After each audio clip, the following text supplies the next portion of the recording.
안녕하세요. 북두시민혁명군의 전영돈입니다. 이번 시간에는 윤석열 대통령의 비상계엄령은 왜 실패했는가 하는 문제에 대해서 북두시민혁명군의 의견을 말씀드리도록 하겠습니다. 윤석열 대통령의 비상계엄령을 북두시민혁명군이 분석할 때 그 자료는 현재 그 어떤 재판 과정에서 드러나고 있는 언론을 통해서 밝혀진 것만으로 볼 때 윤석열 대통령이 여러 가지 경우의 수를 감안하여 소프트한 계엄령을 꿈꾼 것은 사실인 것 같습니다. 그러나 이런 생각이 검사 출신인 윤석열 대통령을 이해할 수 없게 만들고 있습니다. 즉, 강도범이 칼을 들었다고 형이 무거워지고 신문지를 말아서 그 경고용어로 서면서 강도짓을 했다 할지라도 그 두 개의 벌은 똑같은 강도범으로서 그 질적인 차이가 없습니다. 칼을 들었기 때문에 질적으로 높고 신문지를 말아서 칼처럼 그 어떤 보이게 했다고 해서 형이 가벼운 건 아닙니다. 이런 거를 윤석열 대통령이 분명히 잘 알고 있을 것인데 엄중한 비상계엄령에는 내란죄가 되고 소프트한 비상계엄령은 내란죄가 되지 않는다는 그런 발상을 했다는 것에 대해서 북두시민혁명군이 전혀 이해할 수 없는 행동이라 생각하는 겁니다. 또 이런 소프트한 계엄령이라 할지라도 그 장난도 아니고 그렇게 어설프게 비상계엄령을 실행하고 있는 것에 대해서도 북두시민혁명군으로서는 이해할 수 없습니다. 소프트한 계엄령이라 할지라도 그 소프트한 계엄령 자체는 철저하게 실행되어야 될 거 아니겠습니까? 그 실행조차도 장난도 아니고 흐지부지하게 그 비상계엄령이 실천되었다는 것이 그날 당시 유튜브로 중계방송을 본 북두시민혁명군을 의아하게 만들었습니다. 저게 무슨 비상계엄령이야? 어떤 훈련, 북두시민혁명군도 군을 제대한 사람으로서 그냥 가상적인 훈련도 저렇게 하지는 않을 건데 어떻게 비상계엄령을 선포를 하는 것이 애들 말입니다. 전쟁놀이 하는 것도 아니고 이거 무슨 짓인가? 이게 비상계엄령인가? 이거를 의심할 정도로 그 실행조차도 소프트가 아니라 완전히 뒤죽박죽인 것에 대해서 북두시민혁명군을 굉장히 당황스럽게 생각한 겁니다. 거기에 대해서 북두시민혁명군이 여러 가지로 고민하고 분석해 본 결과 윤석열 대통령의 비상계엄령에는 치명적인 착오가 있었다는 것을 알게 되었고 이것을 시청자 여러분과 공유를 해보고자 하는 겁니다. 윤석열 대통령의 비상계엄령 실패의 가장 주된 원인은 그 똥별들, 각종 사령관들을 참여시켜서 비상계엄령을 선포했다는 것이 가장 큰 실패의 원인이라고 생각합니다. 각종 사령관, 투스타, 스리스타들은 지금 현재 방첩대장, 정보사령관, 온갖 수도경비사령관 등 수도방위사령관 등 이들은 별을 달아서 인생의 정점에 있는 사람입니다. 다시 말하면 자신들이 젊은 날에 꿈꿨던 인생의 목표를 거의 이룬 사람으로서 이룰 것이 많은 사람들이에요. 그러니 그들은 비겁한 겁니다. 그래서 윤석열 대통령이 기획했던 소프트한 경고성 계엄에 대해서 윤석열 대통령 내심에 깊숙이 자리 잡았던 실패했을 때의 면피를 위한 소프트한 개업, 이런 나이브한 그 생각처럼 이 사령관들도 면피를 위한 나이브한 생각과 행동을 취한 것이다. 이것이 바로 윤석열 대통령의 비상계엄령의 실패 원인이다. 이렇게 생각하는 겁니다. 그러니까 윤석열 대통령이 비상계엄령을 선포할 당시 이대로서는 국정 운영이 되지도 않고 온갖 끝에서 시비를 걸고 있는 것에 대해서 그 참을 수 없고, 또 이런 공산 좌파들의 국정 방해와 함께 이 국정 방해가 온갖 이 구석구석에 진지를 턴 반란 도둑대들에 의해서 폭로되고 또 업무에 걸려들 가능성이 있기 때문에 실패를 준비했다. 북두시민혁명군은 이렇게 인식한다는 겁니다. 그러므로 실패를 했을 때 소프트한 계엄이었지 내란성을 가진 계엄이 아니었다는 그런 지금이 현재 헌법재판소에서 주장하고 있는 그런 주장을 준비했다, 이런 뜻입니다. 그게 얼마나 나이브한 생각입니까?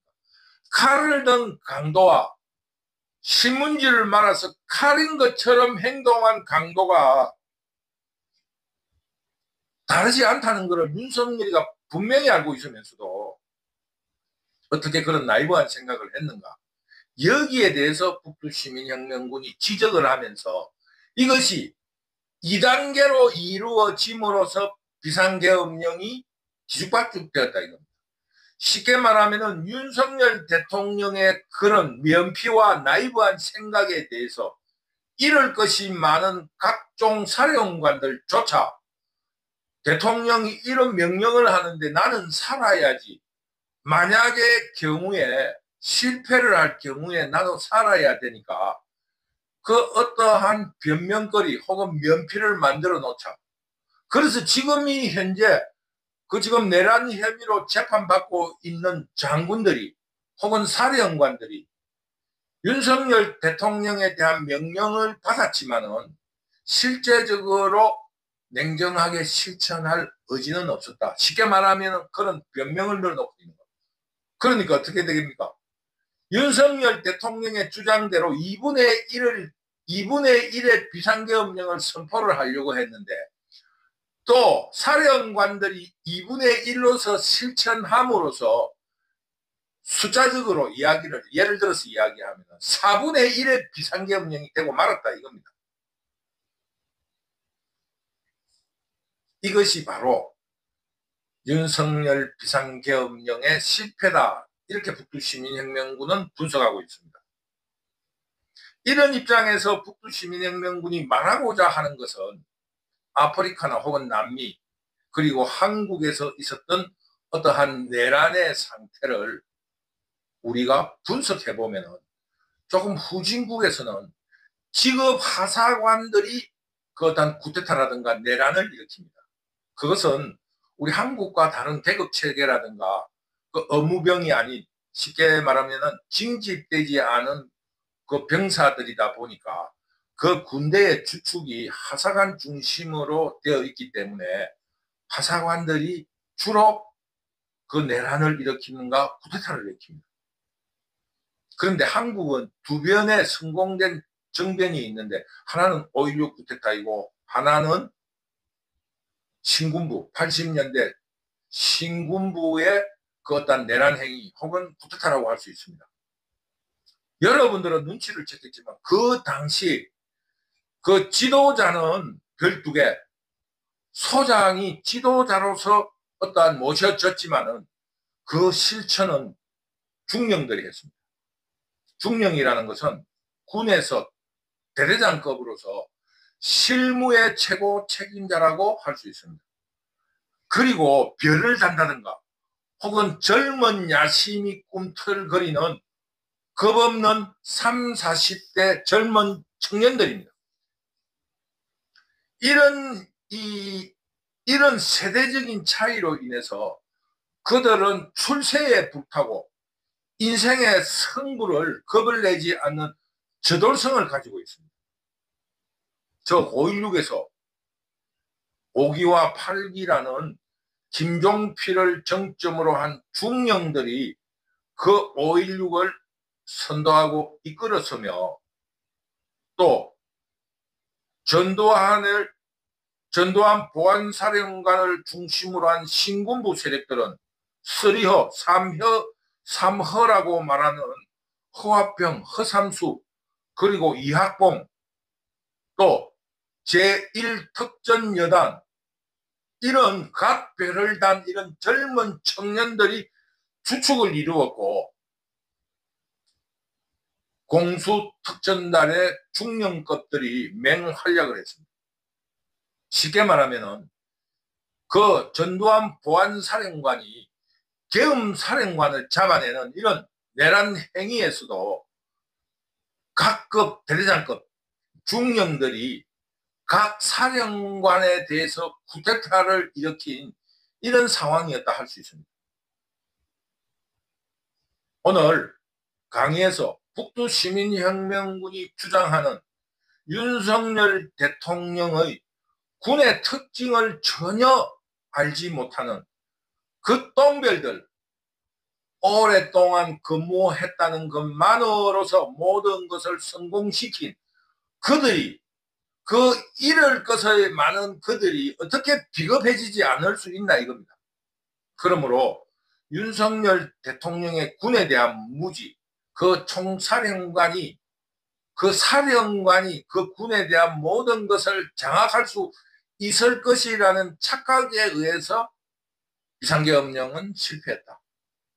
다시 한번 윤석열 대통령이 복귀를 해서 반국가 세력들을 척결하는 데 있어서 무력이 필요해서 다시 한번 군을 동원하려고 한다면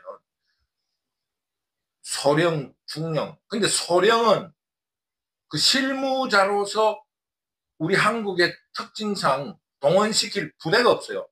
최소한 중령이 되어야지 대대급 약 한 400명의 병력을 동원시킬 수 있고, 동료들을 규합하면은 약 한 2,000명 정도의 그 어떠한 동원 무력을 가지기 때문에 중령급을 중심으로 비상계엄령을 선포해야 된다. 이런 점을 말씀드리고 싶습니다. 오늘은 지금 현실 상황이 너무 준엄하다, 이런 입장에서 왜 윤석열 대통령의 비상계엄령은 실패했는가, 이 문제에 대해서 규명을 해본 결과 그 기성세대라는 낡아 빠진 똥별들, 사령관들을 중심으로 비상계엄령을 선포함으로써 실패한 것이다. 비상계엄령을 선포한다든가 혹은 국가의 위기 상황에서 군을 동원해야 한다면 그 출세욕과 야망, 그리고 인생의 승부를 걸려고 하는 중령급을 기준으로 비상계엄령을 준비하고 실행해야 한다. 이런 점을 북두시민혁명군의 생각을 보태서 여러분에게 말씀드렸습니다. 지금 현재 굉장히 안타까운 시간들이 흘러가고 있습니다. 북두시민혁명군은 이번 헌법재판소에만큼은 탄핵 심판의 결과를 기다리지 말자. 지금 우리 모든 국민들, 그리고 북두시민혁명군은 윤석열 대통령의 착각이라든가 혹은 시행착오에 대해서 그 순수성에 대해서는 거의 모든 국민들이 동의하고 있습니다. 그러나 반란 도둑대들은 그 어떠한 늑대처럼 이런 기회를 어설프게 놓치지 않으려고 합니다. 그러므로 윤석열 대통령이 비상계엄령에서 나이브한 생각으로 실패했던 것처럼 우리 자유시민혁명군이 지난 박근혜 대통령의 불법 탄핵처럼 또다시 대통령을 도둑질 당하지 않도록 정말로 진지한 생각을 가지고 처절하고 잔인하게 투쟁해 나가야 된다. 즉 먼저 탄핵 심판이 이루어지기 전에 온 자유시민들이 저항하고 투쟁해야 된다. 먼저 죽창을 깎아서 먼저 나서야 된다. 먼저 공격해야 된다. 윤석열 대통령처럼 소프트한 비상계엄과 같이 소프트한 시민혁명으로는 절대로 우리 자유시민의 권리를 지켜나갈 수 없다. 그러므로 우리 모두 나를 정해서 선제 공격을 시작하자는 말씀을 끝으로 오늘 강의를 마치도록 하겠습니다. 북두시민혁명군 유튜브를 시청해 주셔서 감사합니다. 감사합니다.